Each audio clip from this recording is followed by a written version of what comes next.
You've been there before, right? You're scrolling through social media and you see people your age or even younger than you living it up in the fast lane. Designer bags, flashy watches, fancy cars, and 8-course fine dining dinners. And for some reason, it just seems like they're on holiday all the time. And not just one day, it seems like every single day they are living this lifestyle. How is this person in Italy on a private jet?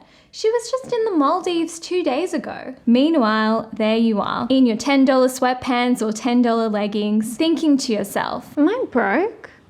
Or are people faking it? I've definitely felt like this before. And if you have too, make sure you smash the like button on this video and subscribe to this YouTube channel. By the way, I was inspired to create this YouTube video from this other YouTube creator called Adela Afadi, and I have linked her YouTube channel down in the description below if you would like to check it out. So am I broke or are people faking it? The first thing that I think we should keep in mind is we only see what people want to show us. We are comparing our unedited, unpolished, everyday lives to somebody else's highlights reel. Not many people are willing to show us their failures, their disappointments, or their sacrifices. They're just sharing the good times, and it's normal for us to feel a bit of FOMO. Instagram is not reality. Hey, did you get the photos that I sent you? Great. Can you just edit the photos so that the weather looks better? Okay, cool. Thank you. But just know that we are only getting a snippet into somebody else's life and not the full picture. The second thing that we should keep in mind is most people only become rich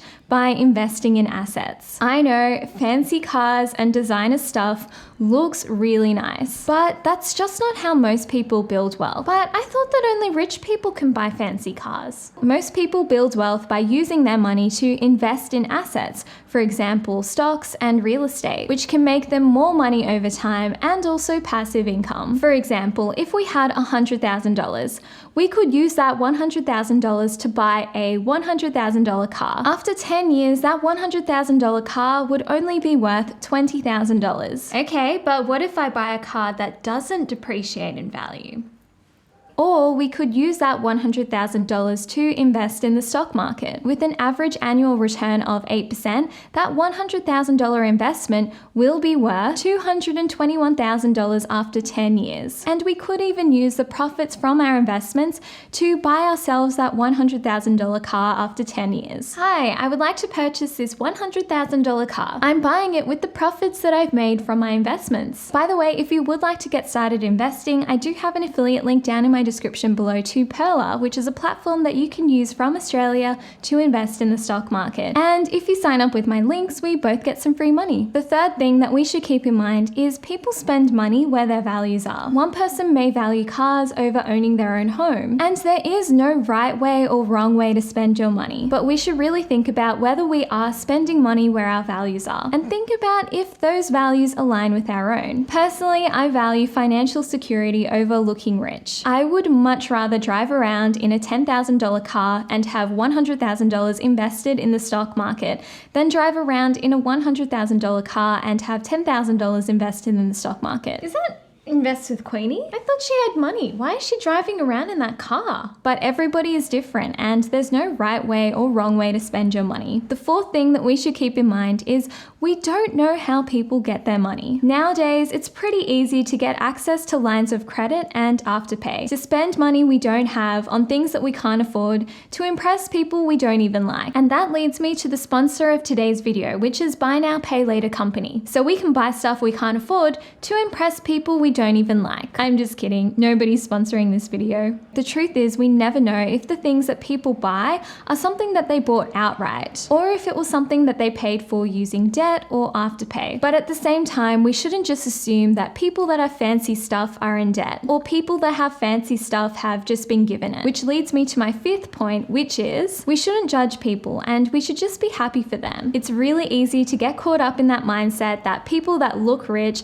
aren't actually rich. maybe those people have worked really hard to get to where they are, and we should be happy for other people's success. That's true. Maybe she did work hard to afford this lifestyle. Just like how we would be happy for a friend if they achieve success. And we can also use them as motivation to improve ourselves. I've been reading this amazing book called Think Like a Monk, and something that monks do every single day to help them stay grounded, positive, and grateful is they think about all of the things that they're grateful for. Every single day they feel grateful for the sun for rising, and they feel grateful for the air they breathe and the food they eat. Today, I am grateful for life. When we train our minds to be positive and to be grateful, our mind will find other ways and other things to be positive and grateful about. Come on, Queenie, think. What else am I grateful for? I've already thought of 500 things that I'm grateful for today, but there must be more that I'm grateful for. I'm a bit thirsty. Maybe I should drink some water. That's it. I'm grateful for water. I knew there would be more things to be grateful for, and we have so many things to be grateful for. For example, did you know that the probability of just being born is 1 in 400 trillion? We are all incredibly lucky to be alive. Get out of the way! I'm going to be first to this egg. The 6th point is to learn from them. Think about whether there's something that we can learn from this person or not. Have they worked really hard to get into this position, and what has made them successful? And this is a really easy way to flip our mindset from being negative and jealous to being positive and motivated.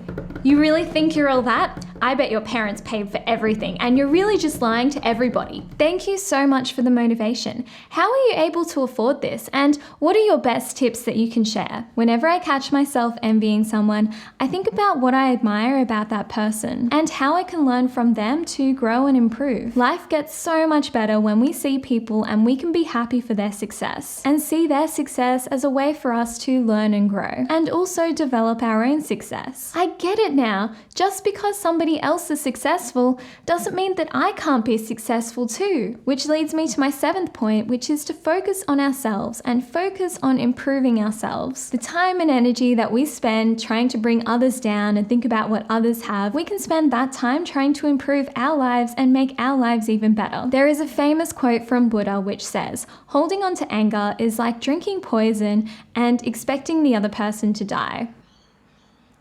Ugh.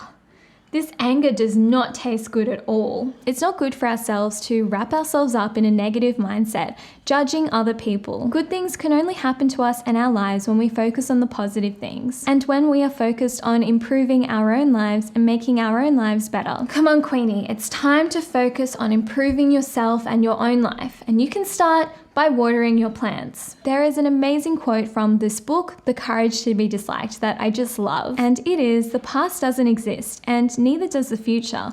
We all have a blank page in front of us, and it's up to us to write what's on that page." And I just think that it's so true. At any moment, at any time of the day, we can choose to change our lives. And it's up to us what we want to be written on that page. That's right, I can quit my job, sell all my stuff, and become a digital minimalist nomad. Which leads me to my next point, which is to be humble. In the book, Think Like a Monk, the students were asked to name a time in their life when they got something they didn't deserve. All the students named a time in their life when something bad happened to them and they didn't deserve it. For example, a loved one passing away. But nobody talked about a time that something really good happened in their life when they did nothing to deserve it. Oh! I just found $50.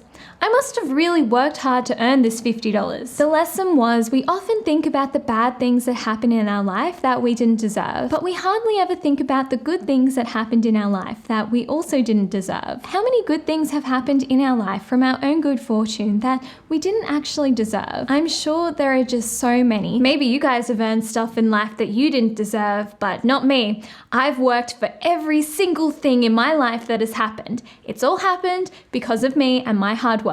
For me, for example, I am so lucky to be born in a country like Australia, and I was incredibly lucky to have a father who wanted to take care of me. I didn't deserve these things. I didn't earn these things. They just happened to me. So in order to be more humble, we should be grateful for these things in our life. In order to stay humble, the monks advise that we should remember the bad things that we've done to people.